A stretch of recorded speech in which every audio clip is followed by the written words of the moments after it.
And also, he thought I was a 13-year-old prostitute. When he found out my real age, he got mad. Why did that anger him? He wanted a child? Yes. Did he rape you at that point? No. He on my clothes, which was pretty disgusting, and left me there like that. So he masturbated, then he left? Yes. He told me before he left, he was like, you're only gonna be here as a friend, and that's it, and I'll let you go on Christmas. I never got home. Did you get the sense that you were not the first that he had taken? I want to be very clear regarding Michelle's childhood. Michelle's mother, Barbara Knight, absolutely disagrees with Michelle's recollections of those early years. She doesn't think she's lying, but she believes that her perception of events is distorted due to the trauma she has endured. Michelle's mother released this statement to us through her attorney. Michelle, my daughter, has been the victim of long-term and profound and unspeakable torture. Her point of view has been altered by that monster and what he did to her. What I have heard that she said about me breaks my heart. That is because what she now believes, though not true, increases her pain. I love my daughter, I always have and always will. I pray that someday she will have healed enough to know that again. We'll be right back. We now return to a Dr. Phil exclusive. Ariel Castro's first victim speaks out. Did you get the sense that you were not the first that he had taken? Yes. He said he had one other girl, but I'm not going to tell you if she made it out alive.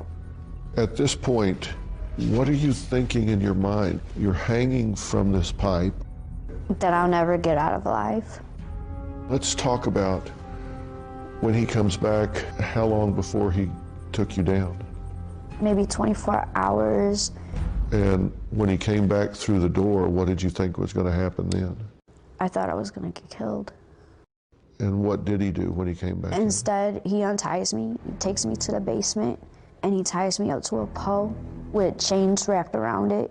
The chains were so big, and he wraps it around my neck. He sits me down on the floor, and he says, this is where you're going to stay until I can trust you. Now, if I do it too tight and you don't make it, that means you wasn't meant to stay here. That means God wanted to take you. So he proceeded to put it around my neck, and then he tied it around my stomach, and he took my hands and bound it behind me. And he took a motorcycle helmet and he put it over my face to where I couldn't breathe at all. And later on, I didn't remember a thing because I had passed out. And when I finally woke up, he was not there. And I was searching around because I had went like this and broke the twisty ties that he had around my arm. There was no light, and I started looking around. So I finally found a pair of pliers and a wire cutter. So I started using it on the chain, and then I heard a car stop. This is when I got the chain from around my neck. He comes through the door, and he sits there and says, why did you take the chain off? Now you're gonna be punished. And that's when he started hurting me. In what way? Sexually. And he took a pipe and he held it like this over my head, and he said, if you scream, I'll ram this down your throat and I'll kill you.